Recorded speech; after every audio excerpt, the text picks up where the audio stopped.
మీ వ్యాపార ప్రకటనల కోసం ఈ నంబర్ను సంప్రదించండి. Hi viewers, welcome to our channel. ప్రస్తుతం మనతో పాటు సీనియర్ జర్నలిస్ట్ భరద్వాజ్ గారు ఉన్నారు. వారితో ఒకసారి మాట్లాడదాం. సార్ నమస్కారం. సార్ పవన్ కళ్యాణ్ గారు తన ఆస్తులు, హైదరాబాద్లో ఉన్న ఆస్తులన్నింటినీ అమ్మేస్తున్నట్టు వార్తలు వస్తున్నాయి సార్. మరి దీంట్లో నిజం ఉందా? అసలు ఆస్తులు ఎందుకు అమ్ముతున్నట్టు సార్? ఆస్తులు అమ్ముకోవటం అనేది ఎవరైనా వాళ్ళ అవసరాలు రీత్యా చేస్తారు. ఒక్కొక్కసారి మంచి రేటు, అంటే వాళ్ళు ఎక్స్పెక్ట్ చేసిన రేటు వచ్చినప్పుడు, లేదు ఇంకొక చోట ఇంకేదైనా బ్రైట్ ల్యాండ్ ఉన్నప్పుడు ఇది అమ్మేసి అక్కడ తీసుకోవాలి అనేటువంటి ప్రోగ్రాంలో భాగంగా, అంటే ప్రాపర్టీస్ అనేవి ప్రొక్యూర్ చేసి పెట్టుకుంటారు. వాటితో రోజువారీ యాక్టివిటీలో ఉండరు కదా, అన్నం తిన్నట్టుగా రోజువారీ తినరు కదా, వాటిని అలా ఉంచుతారు. అవి ధరలు పెరుగుతాయి. పెరిగిన తర్వాత దీన్ని అమ్మేయటం ద్వారా ఇంకొక చోట ఎక్కడో, అంటే ఇప్పుడు జూబ్లీ హిల్స్ లాంటి చోట్ల ఒక 100 గజాల స్థలం అమ్మితే ఊరి శివార్లలో ఒక 1500 గజాలు 2000 గజాలు వచ్చే పరిస్థితి ఉందనుకోండి. ఈ జూబ్లీ హిల్స్ స్థలం వీళ్ళు కొన్నప్పుడు కూడా అదే రేట్ పడి ఉంటుంది. ఇది డిస్పోజ్ చేసి అక్కడ కొన్నారనుకోండి, రేపు పొద్దున్న సిటీ అటు ఎక్స్పాండ్ అయినప్పుడు అక్కడ ధరలు పెరుగుతాయి. పెరిగినప్పుడు ల్యాండ్ విస్తృతి పెరుగుతుంది. ఇంత విస్తృతి మీద ఇలాంటి రేట్ అక్కడ వచ్చింది అనుకోండి, అప్పుడు వాళ్ళు ఇదే క్యాలిక్యులేషన్, రియల్ ఎస్టేట్ క్యాలిక్యులేషన్ ఇదే. అంటే ప్రాపర్టీస్ అమ్మి బ్యాంకుల్లో వేసుకునే వాడికి పెద్ద ప్రయోజనం ఉండదు. అంటే బ్యాంకు ప్రిస్క్రైబ్డ్ ఇంట్రెస్ట్ ఏదో వస్తూ ఉంటుంది, అంతవరకే. అలా కాకుండా ఎందుకు రియల్ ఎస్టేట్లో ఇన్వెస్ట్ చేస్తారు వీళ్ళు, సినిమా వాళ్ళు అంటే ఇక్కడ ధరలు పెరుగుతాయి. ఇప్పుడు వాళ్ళకి వచ్చిన రెమ్యూనరేషన్లు కోట్లలో తీసుకుంటున్నారు కదా, వాళ్ళేమో తక్కువ తీసుకోవట్లా. 25 మినిమం అంటున్నారు ఒక మోస్తరు హీరోకి. పవన్ కళ్యాణ్ ఏ స్థాయిలో తీసుకుంటున్నాడు? 25 తీసుకున్నాడు అనుకుందాం. పోనీ ఓకే, 25 100 వరకు మాట్లాడుతున్నారు. ఆయన 100 కోట్ల రెమ్యూనరేషన్ తీసుకుంటున్నారు, 75 ఇస్తున్నారు, 50 ఇస్తున్నారు, ఇలా రకరకాల కథనాలు ఉన్నాయి. 25 మీదే నిలబడదాం మనం. 25 కోట్లు చిన్న విషయం ఏం కాదు కదా. ఏడాదికి ఆయన 2 సినిమాలు పైన చేస్తున్నాడు. ఈ రెండింటి మీద అంటే 50 కోట్లు అనుకుందాం మినిమం. ఇప్పుడు ఈ ప్రాపర్టీస్ గెయిన్ చేయటము, అమ్మటము అనే దగ్గర చాలా సందర్భాల్లో సెంటిమెంట్ వర్కౌట్ అవుతుంది. అమ్ముకుంటున్నాడు అనే దగ్గర ఒక బాధ వ్యక్తం అవుతుంది. అరే దేనికి అమ్మేసుకుంటున్నాడు, ఏ కష్టంలో ఉండి అమ్మేసుకుంటున్నాడు అనేటువంటి ఒక సెంటిమెంటల్ అప్రోచ్ మొదలవుతుంది ప్రపంచానికి. ఈ సెంటిమెంటల్ అప్రోచ్లో ఇప్పుడు ఏం మాట్లాడుతున్నారు, పవన్ కళ్యాణ్ తాలూకా ఇన్ఫ్లుయెన్స్, అంటే పవన్ కళ్యాణ్ని సెంటిమెంటల్గా ప్రపంచానికి పరిచయం చేయాలి అని అనుకుంటే వస్తున్నటువంటి వెర్షన్ ఏమిటి, ఆయన పార్టీని నడపడానికి, ఇల్లు గడుపుకోవటానికి ఆస్తులు అమ్మేసుకుంటున్నాడు. కాబట్టి ఆయన ఎట్టి పరిస్థితుల్లోనూ గెలిపించాలి. రేపు ఎన్నికల్లో పోటీ చేయటానికి, ఎన్నికల్లో పోటీ చేయాలంటే కనీసం నియోజకవర్గానికి 100 కోట్లు ఖర్చు పెడుతున్నారు అని ఒక డేటా చెప్తున్నారు కదా. కనీసం 100 కోట్లు ఉండాలి ఒక ఎమ్మెల్యే కంటెస్టీకి అని మాట్లాడుతున్నారు. ఇప్పుడు 30 to 30 అంటే కనీసం 60 నుంచి 100 కోట్లు, హీనపక్షం 60, కనీసం 100, ఇక అక్కడి నుంచి అంతైనా. ఇది నడుస్తున్నటువంటి బేరాలు ఏపీ రాజకీయాల్లో. కాబట్టి దాన్ని మీట్ అవ్వడం కోసం ఈయన ప్రాపర్టీస్ అమ్మేస్తున్నాడు, ఆ వ్యాపారంలో పెడుతున్నాడు, లేకపోతే ప్రజల కోసం ఖర్చు పెడుతున్నాడు అని అనుకోవాలి. అంటే ఈయన ప్రజల సమస్యల్ని రిఫ్లెక్ట్ చేస్తాడు. రేపు అసెంబ్లీలోకి వెళ్ళిన తర్వాత ఆయన రిఫ్లెక్ట్ చేస్తాడు. ప్రజల సమస్యల పరిష్కారానికి ఆయన చట్టసభల్లో పోరాటం చేస్తాడు. తద్వారా ఈ సమస్యల్ని మటుమాయం చేస్తాడు. అందుకోసం జనం కోసం ఆయన ఆస్తులు అమ్ముతున్నాడు అనే ఒక ఆర్గ్యుమెంట్ ఆల్రెడీ చలామణిలోకి వచ్చేసింది. నిజంగా దానికోసం అమ్మినప్పటికీ దానికోసమే అమ్మేస్తున్నాడు, ఆ రోజున ఖర్చు పెట్టడానికి అనుకున్న అది ఇన్వెస్ట్మెంట్ కిందగా వస్తుంది. ఏం సాధించాలనుకుంటున్నాడు ఆయన? ఎమ్మెల్యే కావాలనుకుంటున్నాడు. నిజానికి ఎమ్మెల్యే అయ్యి చట్టసభల్లో ఉంటేనే ప్రజల కోసం పోరాడగలరా? బయటుండి పోరాటం చేయలేరా? పోరాటం చేస్తున్న వాళ్ళు అనేక మంది ఉన్నారు కదా.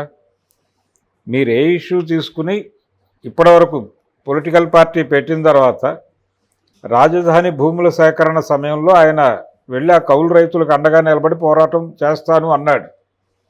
వెళ్ళి ఒక 2 రోజులు ఆ టెంట్లో కూర్చున్నాడు, విమర్శించాడు, ప్రశ్నించాడు.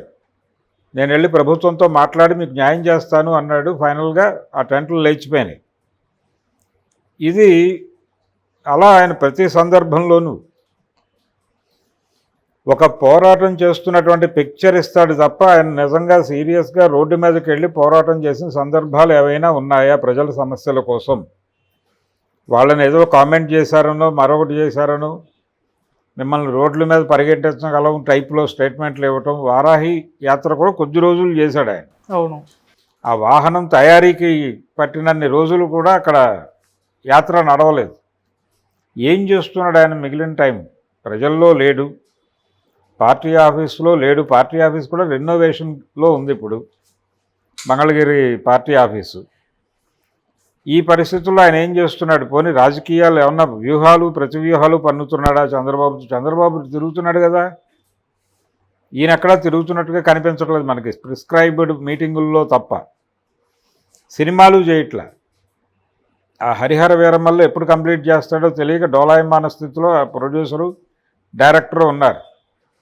ఫైనల్గా ప్రొడ్యూసర్ గారి కొడుకు కంప్లీట్ చేస్తానని కృష్ణ దానిలోంచి రిలీవ్ చేశారు ఆ ప్రాజెక్టులోంచి అనే మాట కూడా బయటకు వచ్చింది. ఇక హరీష్ శంకర్ సినిమా అది ఏం జరుగుతోందో ఎలా జరుగుతుందో తెలియక ఆయన వేరే ప్రాజెక్టులోకి వెళ్ళిపోయాడు. ఎలక్షన్ ఓరియంటెడ్గా ఉంటుంది అని అనుకున్నారు ఆ సినిమా. అంటే ఎలక్షన్ ముందు ఆయన ఒక పొలిటికల్ మూవీ ఇవ్వాలి కదా. మొన్న యాత్ర 2 రిలీజ్ అయిన రోజున వీళ్ళు కెమెరామెన్ గంగతో రాంబాబు రిలీజ్ చేసి ఏదో ఫైట్ ఇచ్చామని అనుకున్నారు. నిజానికి అది జగన్మోహన్ రెడ్డి ఆర్గ్యుమెంట్ని బలపరిచే సినిమానే. అది చంద్రబాబుకు వ్యతిరేకంగా ఉన్నటువంటి కొన్ని సన్నివేశాలు ఉన్నాయి ఆ సినిమాలో. అది కాదు కదా, నువ్వు స్ట్రైట్గా ఇప్పటి పొలిటికల్ సినారియోలో నిన్ను ఎంబోజ్ చేయటానికి, నీ ఆర్గ్యుమెంట్ ప్రజల్లో తీసుకెళ్ళడానికి ఒక సినిమా కావాలి కదా, అది డిజైన్ చేయలే. మరి ఏం చేస్తున్నాడు ఈయన అనేది ప్రశ్న. ఆస్తులు అమ్మేస్తున్నాడు అనేది ప్రస్తుతం వార్త. ఈ ఆస్తులు అమ్మేసి పోటీ చేసి ప్రజల కోసం గెలిచి చట్టసభల్లోకి వెళ్ళి ఆయన ప్రజా సమస్యల గురించి గళమెత్తిన ప్రతిసారి అధికారపక్షం సస్పెండ్ చేసి అతన్ని వాకౌట్ చేయించి బయటకు వచ్చి ఏం చేయాలి? మళ్ళీ ప్రజల్లోకి వెళ్ళి పోరాటమే. చట్టసభల్లో ప్రజా సమస్యలు పరిష్కరించే అవకాశమో లేకపోతే దానికి ఒక పరిష్కారాన్ని కనుగొనే అవకాశమో లేక కదా అసెంబ్లీని బాయ్కాట్ చేసి బయటకు వచ్చి జనంలో తిరిగాడు జగన్మోహన్ రెడ్డి. ఎవరైనా అదే చేశారు. ఎన్టీ రామారావు గారు కూడా ప్రతిపక్షంలో ఉన్నప్పుడు, ఆయన ఒక 5 ఏళ్ళు ప్రతిపక్షంలో ఉన్నాడు 89 ఎన్నికల్లో ఓడిపోయినప్పుడు 94 వరకు. అప్పుడు ఆయన కూడా అసెంబ్లీకి వెళ్ళి రెగ్యులర్గా అసెంబ్లీకి వెళ్తూ ఒక టైంలో ఆయన కూడా ఒక ప్రకటన చేశాడు, ఇక్కడ రావడం వల్ల ఉపయోగం ఏం లేదు, దీనికంటే ప్రజలు వాళ్ళ సమస్యల మీద వాళ్ళు రోడ్డు మీదకి వచ్చినప్పుడు వెళ్ళి వాళ్ళ పక్కన ఉంచోవడం మంచిది. ప్రజలు వాళ్ళ సమస్యల మీద వాళ్ళు రోడ్డు మీదకి వచ్చే వరకు వెయిట్ చేసి, ఆ వెయిట్ చేసే క్రమంలో మన పనులు మనం చేసుకుందామని ఆయన సినిమాలు చేసుకున్నాడు. సామ్రాట్ అశోక అనే సినిమా, తర్వాత శ్రీనాథ కవి సార్వభౌమ, మేజర్ చంద్రకాంత్ ఆ వరుసలో చేసినవే. అదొక మెథడ్. పోనీ ఆ మెథడ్నైనా అనుసరిస్తున్నాడా అంటే అది లేదు. ఏం చేస్తున్నాడో తెలియదు. రెండోది, ఈయనేదో నష్టపోతున్నాడు రాజకీయాల్లో అనేది ఒక ఇంప్రెషన్ కలిగిస్తున్నారు. ఈయన త్యాగం చేస్తున్నాడు, ఈ త్యాగాన్ని గుర్తించండి. ఆయన ఆస్తులమ్మి మీకోసం అసెంబ్లీకి వెళ్ళడానికి ప్రయత్నం చేస్తున్నాడు, దీన్ని ఆదరించండి, గుర్తించండి, సహకరించండి, తోడ్పాటుగా నిలబడండి. ఇది వాళ్ళు ప్రజల్లోకి పంపు చేయదలుచుకున్నటువంటి సందేశం. ఆ సందేశం పంపు చేయడానికి ఈ ఆస్తుల అమ్మకం అనేటువంటి ప్రోగ్రామ్ని విస్తృతంగా ప్రచారం చేస్తున్నారు. ఆస్తులు దేనికోసమైనా అమ్ముకోవచ్చు. వేరే చోట అధిక లాభాలకి వచ్చే స్థలాలు కొనుగోలు చేయటం కోసం అమ్మచ్చు. తీవ్రమైన కష్టాల్లో ఉండి మాత్రమే అమ్ముకునే వాళ్ళు తక్కువ మంది ఉంటారు. ఆయనకు ఆ పరిస్థితి లేదు. నిజంగానే ఆయన కష్టం ఉంది అంటే తీర్చేవాళ్ళు చాలామంది ఉన్నారు. చంద్రబాబు నాయుడు గారు ముందు వరుసలో ముందు నిలబడి అవసరమైతే బయట నుంచి ఒక 100 ఖర్చీఫులు తెప్పించి మరీ ఆయన కళ్ళు చూడగలడు. కాబట్టి ఏదేదో పొలిటికల్ గెయిన్ కోసం ఆడుతున్నటువంటి అంటే ఆయన ఏ కారణం చేత ఆస్తులు అమ్ముకున్నా కానీ అది ఆయన పర్సనల్ అఫైర్. దాన్ని సమాజంతో ముడిపెట్టి, సామాజిక కార్యాచరణతో ముడిపెట్టి ఆయన ఆస్తులు అమ్ముకుంటున్నాడు కాబట్టి ఆయన పార్టీని గెలిపించాలి అనేది ఒక స్లోగన్గా జనంలోకి తీసుకెళ్ళే ప్రయత్నం చేయటం ఇబ్బందికరం. ఓకే. అంటే ఒక కార్నర్ చేసి ఒక రకంగా ప్రజల్ని సెంటిమెంటల్ బ్లాక్మెయిల్ చేయటం లాంటిది ఇది. అలాంటి ప్రయత్నాలు రాజకీయాల్లో సబబు కాదు. అది పవన్ కళ్యాణ్ చేసినా, ఎవరు చేసినా, చంద్రబాబు చేసినా నిర్మోహమాటంగా ఇబ్బందికరమే అది. కానీ జన సైనికులు ఈ మాటలు అంగీకరించరు. వాళ్ళు నిజంగానే కన్నీరు పెట్టుకుంటూ ఉండుండొచ్చు. అయ్యో అన్న ఆస్తులు అమ్ముకుంటున్నాడే అనే బాధతో వాళ్ళు తలమునకలు అవ్వచ్చేమో. కానీ ఆస్తులమ్మి నిజానికి రామారావు గారు కూడా ఆస్తులన్నీ సెక్యూర్ చేసి పిల్లల పేరుతో పెట్టిన తర్వాత రాజకీయాల్లోకి వచ్చాడు. తనకంటూ ఏమీ ఉంచుకోలేదు. అది చెప్పేవాడు, నాకంటూ ఏమీ లేదు, నేను సన్యాసిని అనేవాడు, రూపాయి జీతం తీసుకుని బతుకుతున్నాను నేనని కూడా చెప్పేవాడు. ఇది జస్ట్ జనాల్ని సెంటిమెంటల్గా తమతో అటాచ్ చేసుకోవడానికి చేసేటువంటి ఒక జిమ్మిక్. అది రామారావు గారు చేసాడు, చాలామంది పొలిటీషియన్స్ చేస్తారు. యాత్ర 1 సినిమాలో లేకపోతే యాత్ర 2 సినిమాలో కానీ ఈ సినిమాల్లో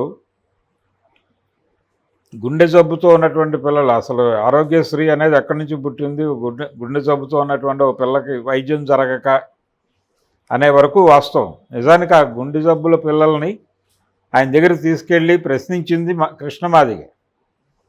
అతని ప్రస్తావన సినిమాలో ఎక్కడ ఉండదు. ఏదో హాస్పిటల్లో ఆయన ఉండగా ఒక ట్రీట్మెంట్ జరుగుతూ ఉండగా ఆయన చూసి తల్లడిల్లి నేను అధికారంలోకి వస్తే ఇలాంటి వాళ్ళకి ఆసరాగా నిలబడేలాగా ఒక స్కీమ్ పెట్టాలి అని అనుకుని గెలిచిన తర్వాత ఆరోగ్యశ్రీ పెట్టాడు అనేది ఆ సినిమాలో సన్నివేశాలు వెళ్తాయి. నిజానికి ఆయన ముందుకెళ్ళి ధర్నాలు చేసి ఆయన ముందుకు పిల్లల్ని తీసుకెళ్ళిన వాడు కృష్ణమాదిగ.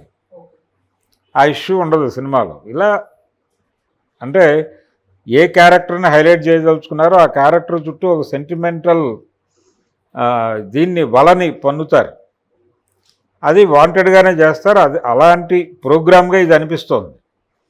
ఇది ఆయన ఆస్తులు అమ్ముకునేటువంటి కార్యక్రమం. ఓకే. ఈ ఆస్తులు అమ్మి ఆయన పోటీ చేస్తే నిజంగానే మిగిలిన అభ్యర్థులు ఏం చేస్తూ ఉండాలి? ఆయన ఒక 24 సీట్లు ఇచ్చారు కదా ఆయనకి. ఈ 24 మంది అభ్యర్థులు వారి వారి నియోజకవర్గాల్లో ఆస్తులు అమ్ముతున్నారా అనేది కూడా ఒక డేటా తీయాలి. డబ్బులు ఖర్చు పెట్టకుండా గెలవాలిగా, గెలవడం కదా కావాల్సింది మనకి. మన కాన్సెప్టు డబ్బులు ఇవ్వకుండా ప్రజలకు రాజకీయ చైతన్యం ఇవ్వటం ద్వారా ఓటు సంపాదించుకోవాలి అనేది ఒక ప్రోగ్రాం. అది చెయ్యలేక మేము డబ్బులు ఇవ్వాలనుకుంటున్నాం, డబ్బులు పెట్టే పోటీ చేయాలనుకుంటున్నాం, ఆ పోటీ చేయడం కోసం ఆస్తులు అమ్ముకుంటున్నామని చెప్పాల్సి వస్తుంది. ఏదైతే తాము నిజాయితీ పరులం అని చెప్పి ఇప్పటిదాకా వాళ్ళు ఆర్గ్యూ చేస్తున్నారో ఆ ఆర్గ్యుమెంట్కి భిన్నమైనటువంటి ఆర్గ్యుమెంట్ అవుతుంది. మేము జనం కోసం ఆస్తులు అమ్ముతున్నాం అనే సెన్స్లో కనుక వాళ్ళు మాట్లాడటం మొదలు పెడితే వాళ్ళ మొదటి ఆర్గ్యుమెంట్ డొల్లతనం ఉంది దీనిలో అని బయటపడుతుంది. అందుకని జాగ్రత్తగా ఉండాలి. ప్రకటనలు ఇచ్చేటప్పుడు, మూమెంట్లు చేసేటప్పుడు, బయటకు విషయాలను పంపజేసేటప్పుడు చాలా కాన్షియస్గా ఉండాలి. ఆ కాన్షియస్గా లేకపోవడం వల్ల వచ్చిన ప్రకటన ఇది. అదే తప్ప ఆయన ఏదో నష్టపోతున్నాడు రాజకీయ క్రీడలో అని అయితే అనుకోనక్కర్లేదు. ఆయన అంటే రెండోది రాజకీయ నాయకుల దగ్గర ఉన్న ఇంకో దుర్మార్గం ఏంటంటే వాళ్ళు వ్యాపారం చేస్తూ ఉంటారు, రాజకీయ వ్యాపారం చేస్తూ ఉంటారు. ఎవరైనా వెళ్ళి చందా అడిగితే మా దగ్గర ఏముందండి బూడిద అనగలరు వాళ్ళు. మేము జనం కోసం పనిచేస్తున్నాం, మాదేమి జీతం భత్యం వచ్చే ఉద్యోగాలు కావు, ఎందుకు మా దగ్గరకు వస్తారని చెప్తారు. వీళ్ళ వెనకాల 1000 కోట్లు 3000 కోట్లు ప్రాపర్టీస్ ఉంటాయి. బయటకు మాత్రం మేము ప్రజాసేవలో ఉన్నామని చెప్తారు. అన్ని పార్టీల వాళ్ళు, ఈ పార్టీ ఆ పార్టీ అని లేదు, YCP, TDP, Janasena, BJP, what ever it may be, అందరూ రాజకీయ నాయకుల దగ్గర కామన్గా ఉండే ఒక దుర్మార్గమైన లక్షణం అది పరిస్థితి. అందులో భాగంగానే ఈ ఇష్యూని కూడా చూడాలి. సెంటిమెంటలైజ్ అవ్వటం తప్పు. అయ్యో మన కోసం ఆస్తులు అమ్ముకుంటున్నాడే, ఆయన కోసం మనం ఏం చేయాలి, కిడ్నీలు అమ్ముకోవాలా అని అనుకునే లెవెల్కి డ్రామా నడిపితే ప్రమాదకరం. Okay sir, thank you so much sir. Thank you.